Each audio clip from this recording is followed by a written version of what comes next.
We are wrapping up day one coverage of the 2014 NCAA Men's and Women's Swimming and Diving National Championships from the IU Natatorium here in Indianapolis, Indiana. I am Russell Kramer of the North Coast Athletic Conference. Day one finals got underway with the men's 500-yard freestyle as Denison senior Al Weick earned his third straight NCAA National Championship in the men's 500 free.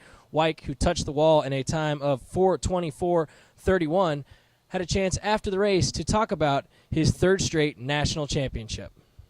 It's a pretty special race. The 500 has always been a tough race for me. It's kind of between getting my gears and swimming, so it's pretty special to come out and get my third straight. It feels really good. Now, talk about how you got to this point. It's been sort of a build-up season for you. You come into conference championships and you show well in the top 8, but probably not where you wanted to be, and you continue to work hard and sort of build up to this event, this national championship, and repeat now third time in a row, as we talked about. Speak to the hard work, sort of where you've come from in your senior season to get to this point. Yeah, I just had to have a lot of trust in my training this year. I go through the season with a lot of fatigue, and I just got to trust that in the end the taper will pan out correctly, and I'll end up swimming fast. And sometimes it's really mentally taxing. At conferences, going out and just flat out swimming pretty terrible. But I just have to realize I'm a little bit more tired than everyone else, and I have better things to come. So it takes just a little bit of mental focus and just trust. Is just the biggest thing. We talk about that trust in your training. It was a nice moment there at the end. You touched the wall, and Coach Greg Perini comes over and he congratulates you. Just talk about what that moment was like. Maybe share what he said and how special it was for you so when you touched the wall and realized you're another national champion again, to have your coach there and to support you. Yeah, he's our biggest support for our team. To have him come over, he cares so much about us, and that's evident about the moment that you just spoke of. Yeah, he's a great coach, and what he said, I'll keep that between me and him. But yeah, I know he's really proud of me, and I'm really lucky to have him as my coach. On the women's side, the top NCAC finisher of the 500 was Kenyan sophomore Mariah Williamson, who was one of 2 North Coast swimmers in the top 4. Williamson touched the wall in a time of 4:51.48, while Denison freshman Campbell Costley finished 4th in a time of 4:51.96. Event number 3, the men's 200 IM, saw 4 Denison swimmers finish in the top 8, led by senior Carlos Maciel, who finished 3rd in a time of 1:48.92.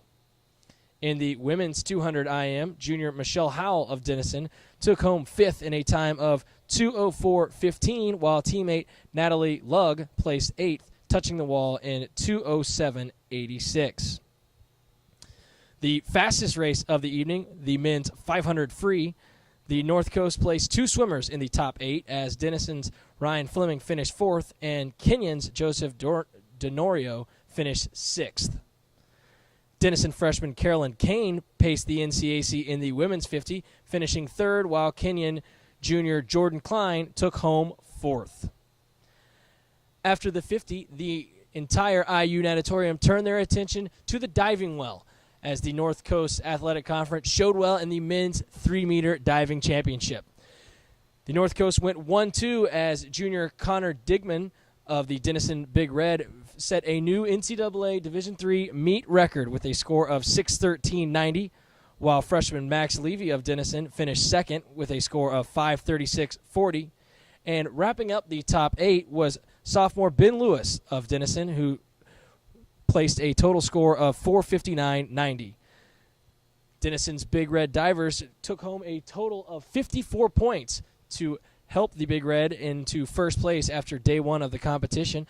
After his national championship, I spoke with junior Connor Dignan, and he first opened up talking about his performance this evening.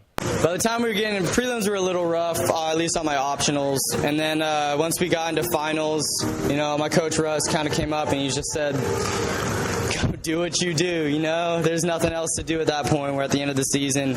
And he kind of just told me to turn my brain off, and whatever happens, happens, and it worked out.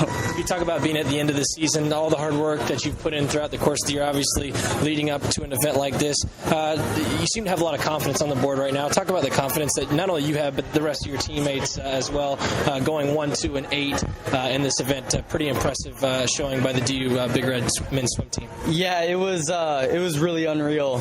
I don't think anybody ever actually thought that would be possible from a single team. The fact that we took 4 divers to nationals to begin with is our biggest team. 3 in finals is the most we've ever had in any NCAA championship. And to go 1-2-8 just screamed confidence and really inspired the rest of the team and ourselves as well for 1-meter competition on Friday. And it gave us a good lead. 50 points. This is a team effort, the swimming and diving championships. 50 points coming from this diving team going towards the team overall effort this week. How important was that? And just talk about the support you got from the rest of your swimming teammates that were on the side cheering you guys on. It's really important. I mean, obviously, you know, every team is here to win. And after last year, Denison, you know, they lost the title after winning 2 years consecutively, which was already huge. We're coming back with a vengeance, and I think it was a great start to the first day of NCAA championships, and I think it's going to be a good wave to ride for the rest of this meet through the weekend. Final events of the evening were the 200 medley relay. On the men's side, Kenyon was the top finisher in third place with a time of 1:29.74, while Denison finished 9th, and DePaul took home 11th. On the women's side, Kenyon touched the wall in second with a time of 1:42.41, while Denison was 4th and a time of 1:43.59. Finally, let's take a look at the standings after day one, see where all of our North Coast squad stood after the first day of competition. First on the men's side, Denison is in first after day one with a total of 173 points, while Kenyon is in second with 104 points, and DePaul is in 23rd with a total of 13 points. On the women's side, the top NCAC finisher is Denison in 99 points, while Kenyon is in 4th with 97 points. DePaul is in 17th after day one of competition with 12 total points. That will wrap up the NCAC coverage of day one from the 2014 NCAA Men's and Women's Swimming Diving National Championships here at the IU Natatorium in Indianapolis, Indiana. Again, I'm Russell Kramer of the North Coast Athletic Conference. Be sure to check out all our coverage on our website, www.northcoast.org, as well as follow us on Twitter at NCAC, where we will bring you live times, scores, and updates throughout the course of the weekend. We hope you have enjoyed our coverage of day one. Be sure to come back and join us tomorrow for day two action, starting with prelims at 10 a.m. and finals tomorrow night at 6 p.m. For all of us at the conference office, thank you so much for watching.